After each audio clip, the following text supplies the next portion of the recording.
Hey everyone, welcome back to another explainer right here on Decode Healthcare with Harshal. I am absolutely thrilled to have you here. If you hung out with us for part 1, you know we tackled fine needle aspirations and debridement, which really set the foundation for the 10,000 series. Well, today we're stepping right back into the integumentary system, and we're going to clear up a ton of the confusion that constantly trips up new coders. We are talking about the exact hard and fast rules that govern some of the most common skin procedures you're going to see on medical charts every single day.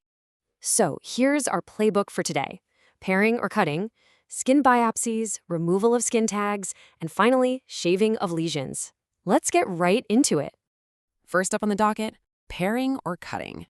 When we talk about paring or cutting, we're usually dealing with the destruction of benign hyperkeratotic lesions, everyday corns and calluses. Now, when you're staring at a medical report for these, your eyes might naturally dart straight to the size of the lesion. You might see a massive callus measured out in centimeters, and your brain goes, that's got to be important. Well, actually, scratch that. It doesn't matter at all.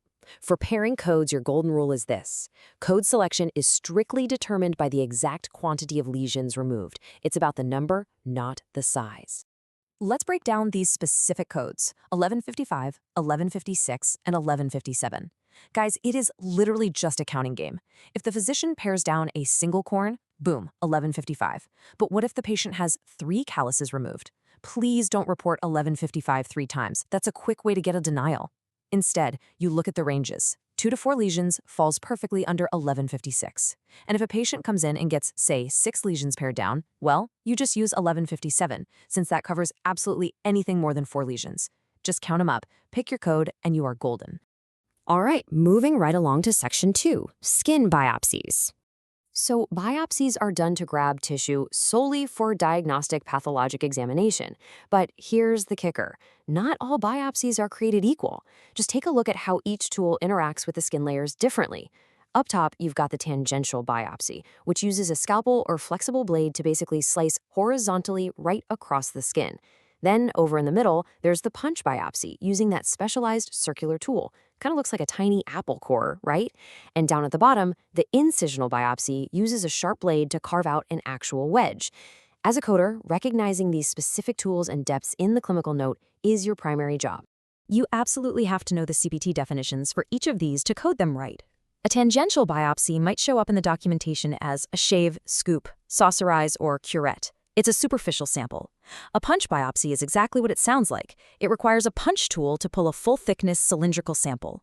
And then the incisional biopsy requires a sharp blade, not a punch tool, to make a deep vertical incision or wedge that goes all the way down into the dermis or subcutaneous space. Oh, and fun fact, simple closure is actually already included in both punch and incisional biopsies, so whatever you do, don't try to code that closure separately. Now, you might be wondering what happens when a patient has multiple biopsies during the exact same encounter. The CPT rule here is ironclad. You only ever report one primary biopsy code. That primary code goes to the very first lesion. For any biopsies after that, you have to use specific add-on codes. So if you're looking at 2 tangential biopsies, you use the primary code 11110 for the first one, and then slap on the add-on code 11113 for the second. What if the doctor mixes techniques, like, say, an incisional biopsy and a punch biopsy? You report the primary code for the incisional and the add-on code for the punch. Rule of thumb: always one primary base code per encounter, followed by your add-ons. Okay, let's dive into our third topic: removal of skin tags. Listen up, because this is where so many beginners fall into a massive coding trap. Skin tags are those harmless, tiny pieces of hanging skin, right? Doctors remove them all the time, but the way they're quantified in the CPT book goes against how you might intuitively want to code them. I need you to anchor this number in your brain: 15. Just lock it in. The foundational rule for skin tag removal is that a single base code covers any amount of lesions from 1 all the way up to 15. Let me spell this out so you never get caught in this trap. Code 11-2000 is your primary code.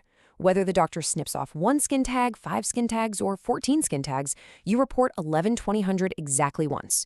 You do not report it multiple times. No way. Now, what if the doctor removes, say, 17 skin tags? Well, you report 11-2000 for the first 15, then you use the add-on code 1121 for the remaining 2. Why? Because 1121 covers each additional 10 lesions, or part thereof. Those 2 extra little tags count as a part thereof. Trust me, memorizing this quirky little math rule is absolutely crucial for your coding exams and daily practice. And that brings us to our final section, shaving of lesions. Now, unlike pairing or skin tags, shaving requires a very specific, foolproof 2-step formula to get the code right. But first off, what even is shaving in the medical coding world? Well, it's the sharp removal of an epidermal or dermal lesion using a transverse incision or horizontal slice. The absolute key differentiator here is that it does not involve a full-thickness excision all the way through the dermis and into the subcutaneous tissue. Because the wound is superficial, it almost never needs any sutures. The doc just numbs the area, takes a flexible blade or scalpel, slices the lesion right off flat with the skin, and bam, they're done. So out of the 14 different shaving codes, how do we find the one true winner? You just follow this easy 2-step formula. Step 1. Look at the medical note and pinpoint the exact anatomical location.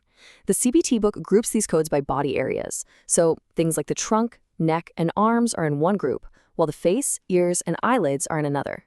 Step 2.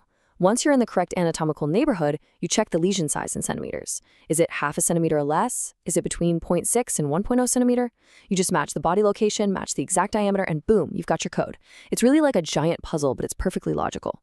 And just like that, you have completely mastered pairing, biopsies, skin tags, and shaving.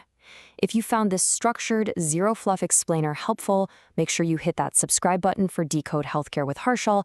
My entire goal is to make sure you're fully equipped to understand these wild guidelines quickly and accurately without any of the extra noise. But hey, we are far from done with the integumentary system. Coming up in part 3, we are diving into what I like to call the ultimate showdown, benign versus malignant excisions.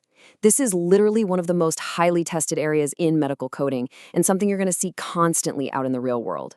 We're talking margins, closures, the whole shebang. You definitely won't want to miss it. Because when a single millimeter is the only thing dictating whether a code is benign or malignant, will you be confident enough to make the right call? Keep practicing, keep reviewing those guidelines, and I will see you in the next explainer.